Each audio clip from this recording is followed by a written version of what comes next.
Ninakusalimu kwa jina la Yesu Kristo, rafiki yangu popote pale ulipo na unaponisikiliza. Mungu ametupa neema leo tujifunze, na leo tunataka tujifunze neno moja zuri kutoka kwenye kitabu cha Warumi sura ya 8 mstari wa 14. Maandiko yanasema, kwa kuwa wote wanaoongozwa na Roho wa Mungu hao ndio wana wa Mungu. Kwa kuwa wote wanaoongozwa na Roho wa Mungu, yani Roho Mtakatifu, hao ndio wana wa Mungu.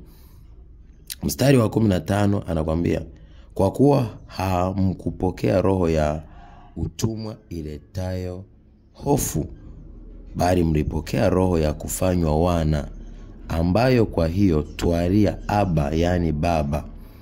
Ukimlilia Baba, ina maana muda wote anakusikia kupitia Roho.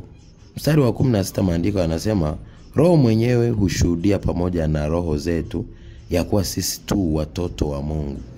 Na kama tu watoto, basi tu warithi wa Mungu, warithio pamoja na Kristo. Unaona hicho kitu? Lakini pia anakuambia, naam, tukiteswa pamoja naye ili tupate kutukuzwa pamoja naye. Maisha ya Wakristo wengi duniani leo hawatembei katika misingi ya neno la Mungu na upendo wa Mungu na baraka za Mungu na utakatifu wa Mungu. Ndio maana majanga kwa Wakristo hayakomi. Ndio maana hili neno linasema, kwa kuwa wale wasioongozwa na Roho wa Mungu hao sio wana wa Mungu. Na Roho wa Mungu hakutuletea hofu, bali yeye huyo Roho wa Mungu, ina maana ametufanya kuwa wana, ili tunapolia Baba nisaidie, hapo Baba anakusaidia. Ni kwa nini? Kwa sababu wewe utarithi ufalme wa Mungu pamoja na Kristo. Yeye akiwa mzaliwa wa kwanza na kiongozi wa kila mtu mwenye mwili aliyempokea na kumwamini yeye. Na hapo ndo maana anasema tunapopitia majaribu au tunapoteswa naye, ina maana tunateswa naye ili tutukuzwe naye. Kwa sababu Yesu aliteswa hapa duniani, akatukuka. Sasa hivi hawezi kuona uharibifu na ni moto ulao. Na sisi tunapoteswa kwenye miili yetu, ina maana miili haifai kitu, ila roho ndo zinazotia uzima. Kwa hiyo miili inapoteswa, ina maana roho zetu zinakuja kutukuzwa na kuwa pamoja na Kristo. Ndio maana anasema tunateswa nao. Ndio maana ukiangalia na ukifuatilia vizuri sana, mitume wa Kristo wengi walipitia majaribu mengi. Stefano alipigwa mawe. Petro tunamwona alisulubiwa kichwa chini miguu juu. Tunaona wakina Paulo wanakatwa vichwa. Tunaona wengine walichemshwa kwenye mapipa ya mafuta. Tunaona wakina Yakobo walipigwa mawe. Tunaona wengine walinyongwa. Kwa hiyo hayo yote ni mwili unaonekana kama unakufa. Na wewe leo unapitia majaribu, unaona kama mwili unakufa. Lakini roho yako unapozidi kumwamini Mungu, roho inahuishwa na inapata faida kubwa sana.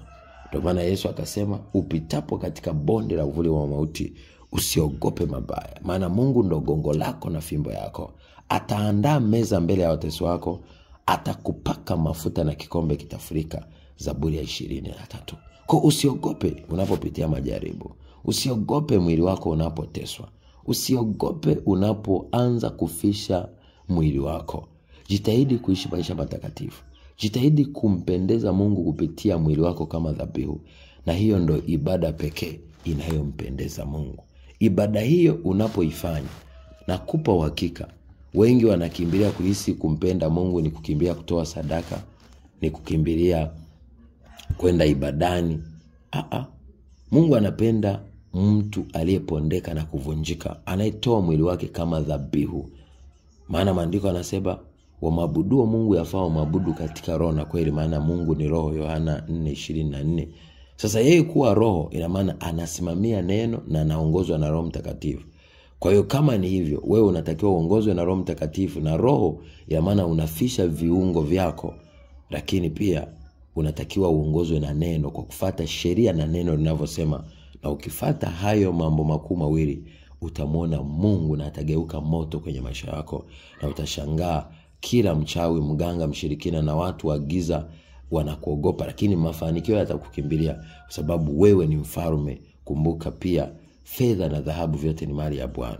Kwa hiyo utafanikiwa kimwili, utafanikiwa kiroho, na lengo ni kumtukuza Mungu kwenye maisha yako.